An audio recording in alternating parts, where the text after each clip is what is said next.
नमस्कार, आप देख रहे हैं देश दिन भर। मैं हूं आपके साथ कीर्ति बिंदल और इस वक्त की बड़ी खबर सबसे पहले आपको बता दें पंजाब से, जहां पर अमृतपाल के बाकी के 6 और साथियों को भी गिरफ्तार किया जा चुका है। कट्टरपंथी खालिस्तान समर्थक अमृतपाल की पुलिस तलाश कर रही है। कल पहले खबर ये आई कि अमृतपाल को गिरफ्तार कर लिया गया है, लेकिन उसके बाद खबर का खंडन होता है और ये बताया जाता है कि अमृतपाल पुलिस से बचकर के भाग रहा है। इसलिए अमृतपाल को भगोड़ा घोषित कर दिया गया है और लगातार पंजाब पुलिस नजर बनाए हुए है। चप्पे चप्पे पर निगरानी की जा रही है, जांच की जा रही है। अमृतपाल को गिरफ्तार किया जाना है हेट स्पीच और बाकी के अन्य 3 मामलों के संदर्भ में। पंजाब में अमृतपाल के बाकी के 6 और साथियों को गिरफ्तार कर लिया गया है। हाई सिक्योरिटी पर है इस वक्त पंजाब, हाई सिक्योरिटी अलर्ट कर दिया गया है और इसी के साथ साथ किसी प्रकार की कोई भी दुर्घटना ना हो, इसलिए सभी से शांति बनाए रखने की अपील की गई है। पंजाब में अमृतपाल के 6 और साथियों को गिरफ्तार कर लिया गया है। आपको बताएं कि सोमवार दोपहर 12 बजे तक इंटरनेट बंद रहेगा। अतिरिक्त सेना बल की टुकड़ियां भी पंजाब में पहुंच रही हैं और जहां जहां लोकेशन ट्रेस की जा रही है अमृतपाल की, ज्यादातर में ये आ रहा है कि पाकिस्तान के बॉर्डर के नजदीक अमृतपाल है। तो पंजाब में अमृतपाल के बाकी के 6 और साथियों को भी गिरफ्तार कर लिया गया है। आपको बताएं कि अमृतपाल सिख कम्युनिटी को भड़का रहा है, ऐसा आरोप है अपने भाषणों के जरिए, क्योंकि सिख पंजाब में शांति चाहता है, खालिस्तान नहीं चाहता। लेकिन एक बार फिर से खालिस्तान का चैप्टर ओपन होता है और अमृतपाल ये खुले तौर पर कहता है कि पंजाब भारत का हिस्सा नहीं है, पंजाब को भारत से अलग कीजिए। वारिस पंजाब डे का प्रमुख है अमृतपाल और उसकी तलाश में पुलिस लगी हुई है। G20 की बैठक से पहले ये किया जाना था, लेकिन अब पंजाब पुलिस ने ये बड़ा एक्शन लिया है। पंजाब में स्थितियां लगातार बिगड़ती जा रही हैं और स्थितियों को ठीक रखने के लिए ऐसे हेट स्पीच देने वाले लोगों को गिरफ्तार किया जाना था। अंकुश गोयल हमारे साथ संवाददाता जालंधर से बने हुए हैं फोन लाइन पर। अंकुश, सबसे पहले तो आप ये बताएं कि अभी पंजाब में क्या हालात है, क्योंकि यही कहा जा रहा है कि पंजाब में हाई सिक्योरिटी अलर्ट है, लोग भी बहुत ज्यादा डरे हुए हैं, लेकिन खालिस्तान की मांग करना सरासर गलत है, जो कि वारिस पंजाब डे के प्रमुख की ओर से की जा रही थी। मैं आपको बताना चाहूंगा कि अभी तक जो किया अमृतपाल की गिरफ्तारी नहीं हो चुकी है। पंजाब पुलिस की तरफ से लगातार जो किया छापेमारी की जा रही है। अभी तक जो पंजाब पुलिस की तरफ से है 78 लोगों को गिरफ्तार किया जा चुका है, जिनके पास से 8 राइफलें और 9 हथियार बरामद किए हैं। पंजाब पुलिस की तरफ से पंजाब सरकार की मदद से जो कि इंटरनेट की सुविधा टोटली बंद कर दी गई है और उसे एक्सटेंशन करके सोमवार तक के 12 बजे तक के लिए इसको स्थगित कर दिया गया है, ताकि कोई भी गलत अफवाह ना सोशल मीडिया पर फैल सके और पंजाब में कोई पैनिक ना क्रिएट हो। अंकुश, जिन 6 साथियों को गिरफ्तार किया गया है, अगर वो अमृतपाल के ही साथ मौजूद थे, फिर तो ये माना जाए कि अमृतपाल को भी जल्द गिरफ्तार कर लिया जाएगा। जी, सुबह जलंधर कमिश्नर कुलदीप सिंह चाहल ने इस बात की पुष्टि की थी कि अमृतपाल को जो किया गिरफ्तार नहीं किया गया है, लेकिन जो उसके जो 6 नहीं 4 साथी थे, जिनको असम में पुलिस के हवाले कर दिया गया है और उनको जेल भेज दिया गया है। तो सूत्रों से जानकारी यही मिलाई जा रही है और जो जितनी जानकारी हमारे पास आ रही है उससे यही है कि अमृतपाल को अगर पकड़ा जाएगा या पंजाब पुलिस ने अभी तक पकड़ा है, इसके बारे में अभी तक सस्पेंस बरकरार रखा हुआ है पंजाब पुलिस ने। अगर पंजाब पुलिस इनको पकड़ती है तो हो सकता है इनको असम में लेके जाया जा सके। हाँ। और अंकुश, इसी के साथ साथ देखिए, बहुत से लोग जो इनका समर्थन करते हैं, वारिस पंजाब डे का समर्थन करते हैं, वो लोग तो प्रदर्शन के लिए कह ही रहे हैं, लेकिन इसी के साथ साथ निहंग सिख भी सड़कों पर उतर गए हैं तलवारों के साथ, हथियारों के साथ।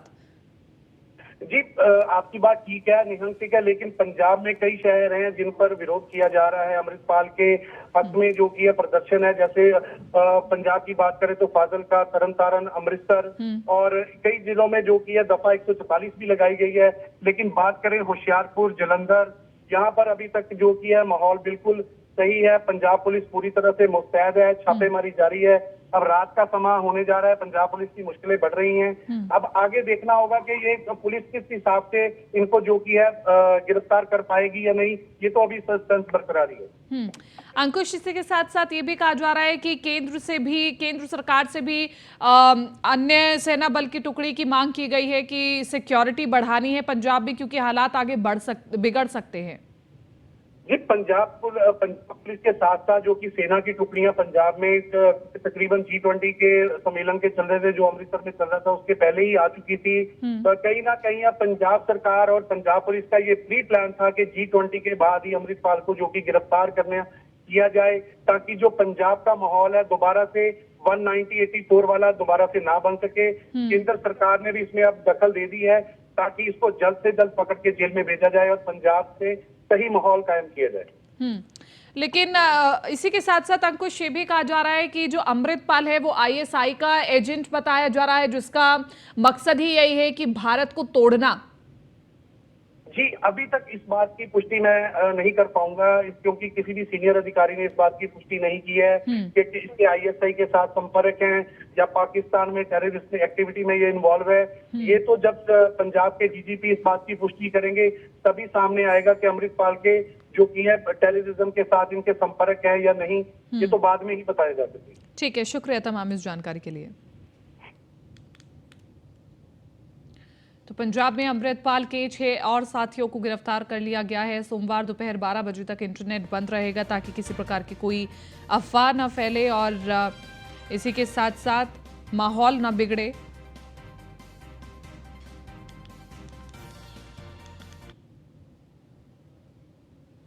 चलिए आगे बढ़ रहे हैं। बिहार के सासाराम में पूर्व केंद्रीय मंत्री और नवगठित राष्ट्रीय लोक जनता दल के राष्ट्रीय अध्यक्ष उपेंद्र कुशवाहा ने नीतीश कुमार को लेकर बड़ा बयान दिया है।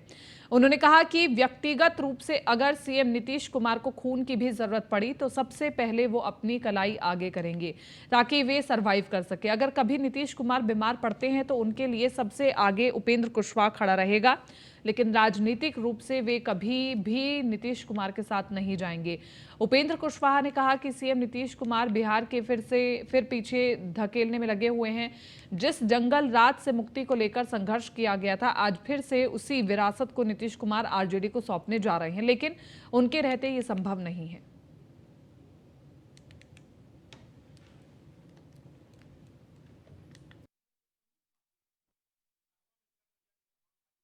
व्यक्तिगत रूप से भगवान न करे कि नीतीश जी कभी बीमार पड़े और उनको खून की जरूरत हो, लेकिन आदमी है, प्रकृति है, बीमार पड़ता ही है लोग।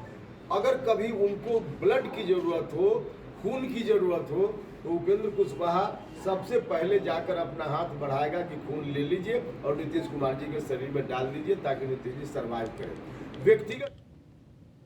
और इसी के साथ साथ आगे बढ़ रहे जनता दल यूनाइटेड के प्रदेश अध्यक्ष उमेश कुशवाहा ने प्रेस वार्ता की, जिसमें उन्होंने केंद्र सरकार पर हमला करते हुए कहा कि केंद्र सरकार के द्वारा छात्रों को मिलने वाली छात्रवृत्ति बंद कर दी गई है।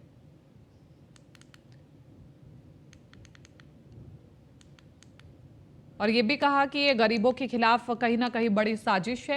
8 या 9 साल से मिल रही छात्रवृत्ति को बंद कर देना पड़ा और अति पिछड़ा वर्गों को शिक्षा से दूर रखना मोदी जी का नया तरीका है। उन्होंने केंद्र सरकार पर निशाना साधते हुए कहा कि मोदी जी को सोचने समझने की जरूरत है कि देश के भविष्य और भाग्य विधाता के साथ जिस तरीके से खिलवाड़ कर रहे हैं ये कतई सही नहीं है।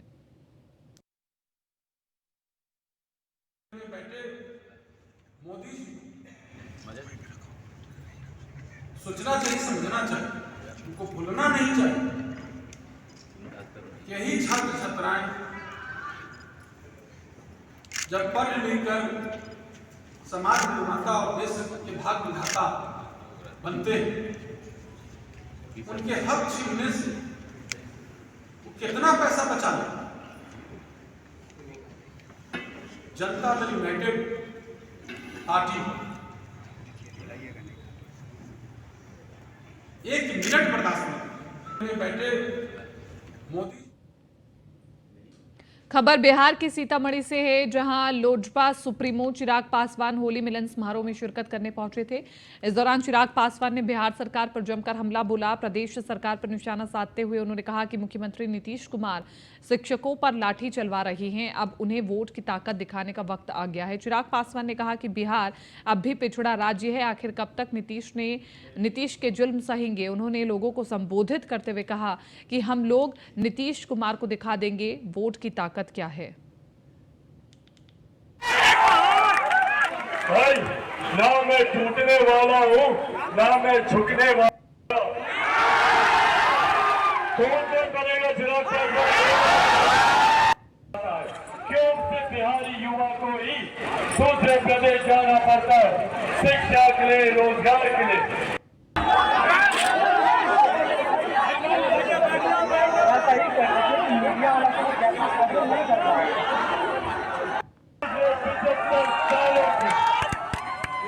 पिछले 75 सालों से हम लोग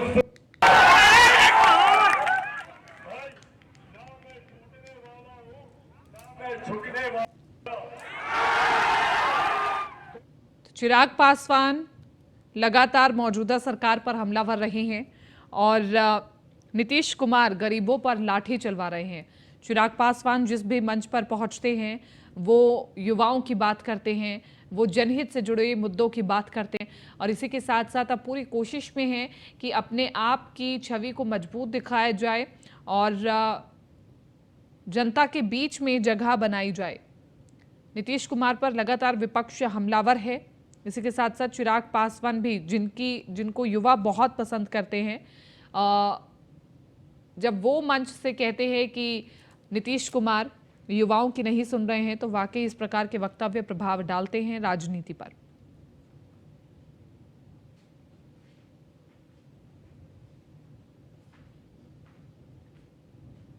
कटिहार के नगर थाना क्षेत्र के ग्रीन शॉप पारा के रेलवे सीनियर सेक्शन इंजीनियरिंग कार्यालय के गोदाम में भीषण आग लग गई। आग इतनी भीषण थी कि दमकल की तीन गाड़ियां मौके पर पहुंचकर कड़ी मशक्कत के बाद आग पर काबू पाया गया। आपको बता दें, इंजीनियरिंग कार्यालय के गोदाम में पेट्रोलियम पदार्थ सहित ज्वलनशील सामान, ग्रीस और अन्य चीजें मौजूद थी, जिससे आग और भयावह हो गई। जहां आग लगी वहां से 10 मीटर की दूरी पर रेलवे ट्रैक था, जहां से प्रमुख गाड़ियों का परिचालन होता है, लेकिन समय रहते आग पर काबू पा लिया गया है, जिससे कोई हताहत नहीं हुआ।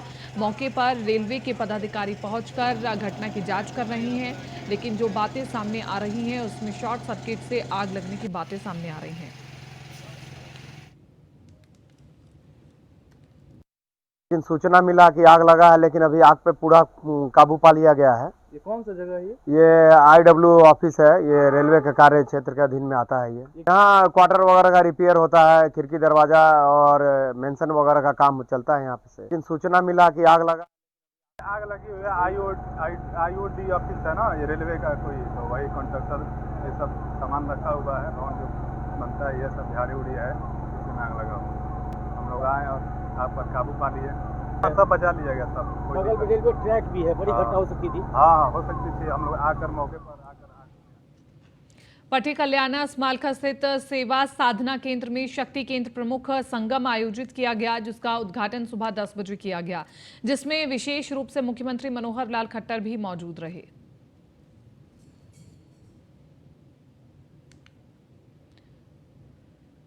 तो पानीपत से पूरी खबर आपको बता रहे हैं, जहां पर शक्ति केंद्र प्रमुख संगम का आयोजन किया गया। मुख्यमंत्री मनोहर लाल खट्टर भी पहुंचे इस कार्यक्रम में।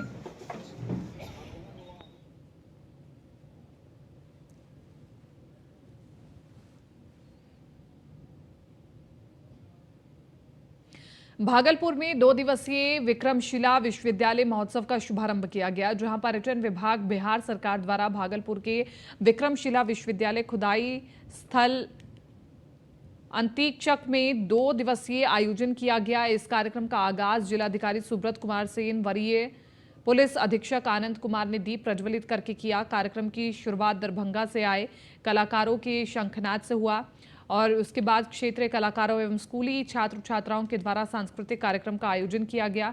कार्यक्रम के तोरण द्वार को मंजूषा पेंटिंग से सजाया गया था और वहीं कई विभागों द्वारा स्टॉल लगाए गए थे और वहीं कार्यक्रम में आए सभी सक्षम पदाधिकारी, विधायक, सांसद और सहित कई गणमान्य लोगों को डीएम ने अपने संबोधन में स्वागत किया। उन्होंने कहा कि विक्रमशिला विश्वविद्यालय पौराणिक खुदाई स्थल का एक पौराणिक कहानी है।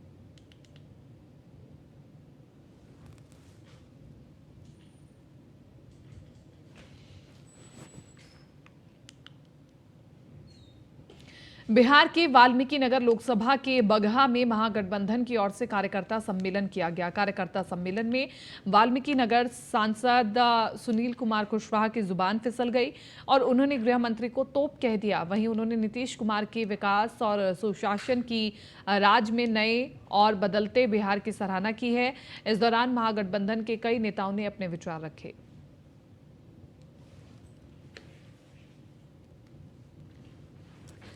बगहा से पूरी खबर आपको बता रहे हैं, जहां पर विधायक की जुबान फिसल गई।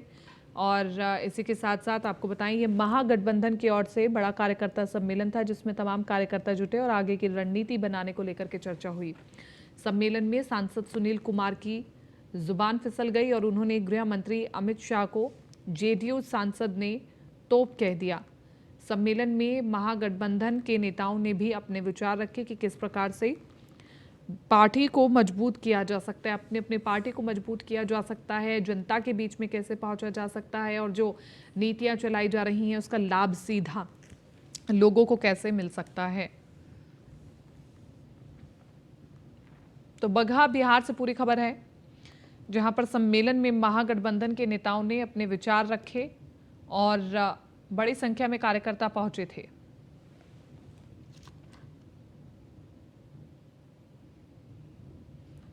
राजस्थान के सीएम अशोक गहलोत ने आज दिल्ली में कांग्रेस अध्यक्ष मल्लिकार्जुन खड़गे से मुलाकात की है। राजस्थान में नए जिलों की घोषणा के बाद गहलोत की खड़गे से मुलाकात को काफी अहम माना जा रहा है। चर्चा ये भी है कि सीएम गहलोत राहुल गांधी और केसी वेणुगोपाल से भी मिल सकते हैं। खड़गे से मुलाकात से पहले सीएम गहलोत ने दिल्ली पहुंचते ही मीडिया से बात की और इस दौरान सीएम गहलोत ने कहा कि राहुल गांधी ने ऐसा क्या कहा जिसके लिए राहुल माफी मांगे। राहुल गांधी ने भारत जोड़ो यात्रा के दौरान तमाम मुद्दे उठाए हैं। राहुल गांधी दबंग नेता हैं, वो ही इनका मुकाबला कर सकते हैं। देश में आज महंगाई का मुद्दा है, मोदी जी को उस पर मंथन करना चाहिए।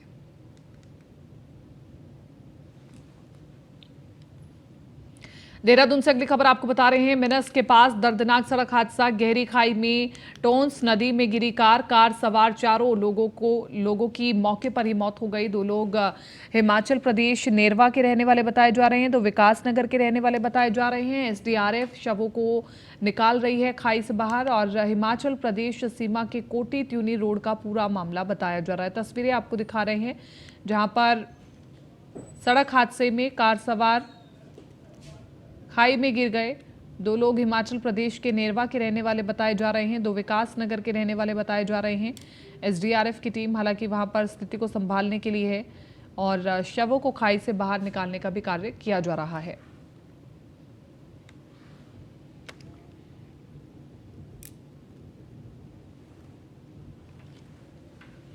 मिनस के पास दर्दनाक सड़क हादसा,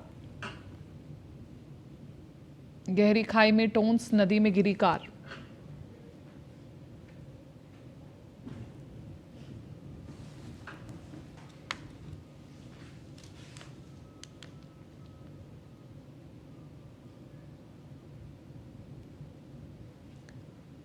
प्रदेश प्रवक्ता बीरेंद्र बिष्ट कोटद्वार पहुंचे, जहां उन्होंने पत्रकारों से बातचीत करते हुए कहा कि धामी सरकार ने हर वर्ग का ध्यान रखते हुए बजट पेश किया है।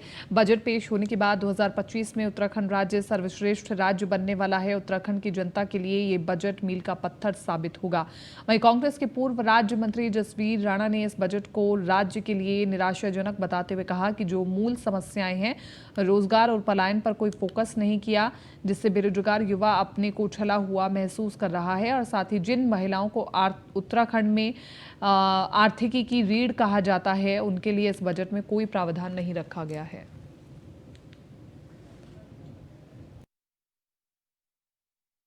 उत्तराखंड राज्य का जो बजट अभी गैरसैंण में पास हुआ है, ये ऐतिहासिक बजट है। राज्य के यशस्वी मुख्यमंत्री पुष्कर सिंह धामी जी के द्वारा राज्य के हित में नौजवान बेरोजगारों के लिए, राज्य के कृषि बागवानी क्षेत्र में, पर्यटन क्षेत्र में ये बजट ऐतिहासिक रहने वाला है और उत्तराखंड राज्य रोजगार देने वाला राज्य बने, इस बजट में ये कमिटमेंट है। पूरे प्रदेश के आम जनमानस को मुख्यमंत्री पुष्कर सिंह धामी के पहले बजट से बड़ी अपेक्षाएं और आशाएं थी, लेकिन बजट पेश होने के बाद प्रदेश का हर वर्ग घोर निराशा में है। नौजवान साथियों के लिए रोजगार के लिए कोई रोड मैप तैयार नहीं है। महिला सशक्तिकरण जो कि हमारी रीढ़ होती है उत्तराखंड की, हमारी माता बहनें, उनके विकास के लिए कोई अतिरिक्त बजट की व्यवस्था नहीं की गई है। देहरादून में कई राजनीतिक दलों के पदाधिकारियों और कार्यकर्ताओं ने बीजेपी की सदस्यता ली है और बीजेपी प्रदेश कार्यालय में कार्यक्रम का आयोजन किया गया है, जिसमें बीजेपी प्रदेश अध्यक्ष महेंद्र भट्ट मौजूद रहे। बीजेपी प्रदेश अध्यक्ष महेंद्र भट्ट ने विभिन्न दलों के कार्यकर्ताओं और पदाधिकारियों को बीजेपी की सदस्यता दिलाई और इस दौरान बीजेपी प्रदेश अध्यक्ष महेंद्र भट्ट का कहना है कि लगातार बीजेपी का संगठन मजबूत हो रहा है। उन्होंने दावा यह भी किया है कि जल्द ही कांग्रेस पार्टी के उच्च स्तर के कार्यकर्ता बीजेपी को ज्वाइन करेंगे, क्योंकि कांग्रेस पार्टी ने उनका सम्मान नहीं हो रहा।